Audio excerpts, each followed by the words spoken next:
तो चलिए शुरू करते हैं आज का वीडियो। तो बात करते हैं हम पास्ट इंडेफिनिट टेंस की। पास्ट इंडेफिनिट टेंस को सिंपल पास्ट टेंस भी कहा जाता है और इसे हिंदी में बोलते हैं अनिश्चित भूतकाल या फिर सामान्य भूतकाल भी कहते हैं। इस टेंस के वाक्यों से हमें किसी कार्य या घटना के पास्ट टेंस में होने का पता चलता है। मतलब ऐसे काम या घटनाएं जो पास्ट में शुरू हुए हैं और पास्ट में ही ख़त्म हो गए हैं वो हमारे पास्ट इंडेफिनिट टेंस में आएंगे। ठीक है, it means past tense refers to an action और event that have happened in the past. So what do I mean here that you can use past indefinite tense to tell someone that what you did yesterday।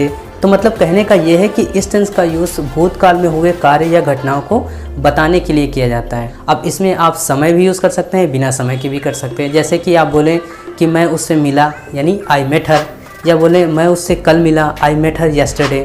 तो देखिए इसमें समय भी आ गया है और बिना समय के भी ये पास्ट टेंस है।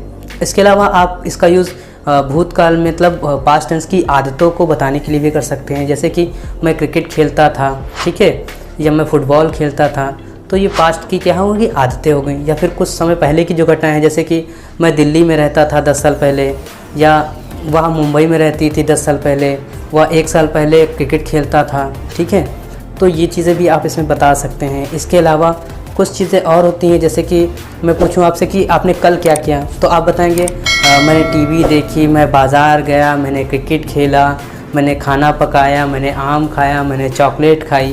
मतलब ये क्या है, जितने भी चीज़ें हैं ये सब ये आपने पास्ट में की हैं। तो इसका यूज़ आप कई तरह से कर सकते हैं। जैसे कि इसका यूज़ आप समय के साथ भी कर सकते हैं, कुछ पुरानी आदतों को बताने के लिए कर सकते हैं, आपने कल किए हैं या फिर हाल में किए हैं, हाल ही में किए हुए हैं।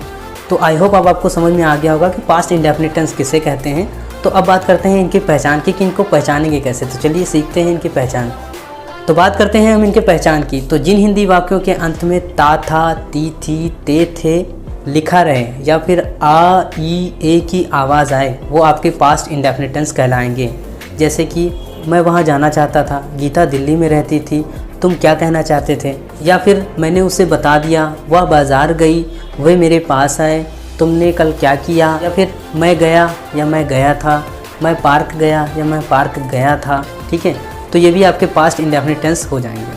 तो चलिए सीखते हैं अब इनको बनाते कैसे हैं। तो बनाने के लिए हमने पहले भी सीखा था कि अफर्मेटिव, नेगेटिव और इंटेरोगेटिव बनाने के लिए अलग अलग नियम होते हैं।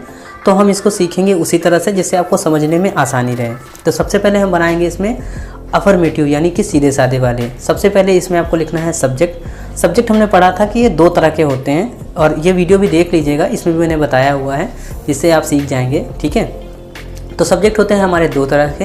पहले होते हैं सिंगुलर सब्जेक्ट मतलब एक वाले, और दूसरे होते हैं प्लूरल वाले यानी एक से अधिक वाले, यानी ही, शी, नेम, इट, ये हमारे सिंगुलर सब्जेक्ट में आएंगे, और आई, वी, यू, दे ये हमारे प्लूरल सब्जेक्ट में आते हैं। ठीक है, उसके बाद इसमें लगाना है आपको वर्ब। तो ये पास्ट इंडेफिनिट टेंस है हमारा, इसमें आपको वर्ब की सेकंड फॉर्म लगानी है। ठीक है, उसके बाद आपको इसमें लगाना है ऑब्जेक्ट, अगर आए तो लगाइए, नहीं आए तो कोई बात नहीं, उसके बाद फुल स्टॉप और आपका सेंटेंस कंप्लीट हो जाएगा। अब इसको नेगेटिव बनाएंगे। तो नेगेटिव में हमने जैसे कि प्रेजेंट इंडेफिनिट या कॉन्टिन्यूअस या परफेक्ट जो सीखा, तो सभी में आपने देखा कि आपको उसमें हेल्पिंग वर्ब एक मिल रही थी, जैसे कि इज़, एम, आर या डू, डज या हैज़, हैव। तो इसमें देखा आपने कि कोई हेल्पिंग वर्ब तो दिखी नहीं है आपको। तो इसमें लेकिन नेगेटिव बनाने के लिए या फिर इंटेरोगेटिव बनाने के लिए आपको हेल्पिंग वर्ब यूज़ करनी है, वो है डिड। और अच्छी बात इसमें यह है कि डिड के साथ मतलब डिड जो है आपको लगाते समय सिंगुलर सब्जेक्ट या प्लूरल सब्जेक्ट देखना नहीं है। जैसे कि इंडेफिनिट में हमने सीखा था कि डू लगाएंगे जब प्लूरल सब्जेक्ट होगा, या डज लगाएंगे जब सिंगुलर सब्जेक्ट होगा। इसमें सिंगुलर सब्जेक्ट हो मतलब ही, शी, नेम, इट, या फिर प्लूरल सब्जेक्ट हो आई, वी, यू, दे, सभी के साथ आपको डिड लगा देना है, सभी के साथ डिड चिपका दीजिए, कोई इशू नहीं है। ठीक है, तो सबसे पहले सब्जेक्ट, उसके बाद डिड, उसके बाद नॉट, उसके बाद वर्ब। अब देखिए डिड जब लगा देंगे तो उसके बाद वर्ब की सेकंड फॉर्म मत लगाइएगा। ठीक है, उसके बाद आपको वर्ब की फर्स्ट फॉर्म ही लगानी है, यानी कि इसमें सिर्फ जो सिंपल सेंटेंस है यानी पॉजिटिव सेंटेंस हैं, अफर्मेटिव सेंटेंस जो हैं, उसी में आपको वर्ब की सेकंड फॉर्म यूज़ करनी है।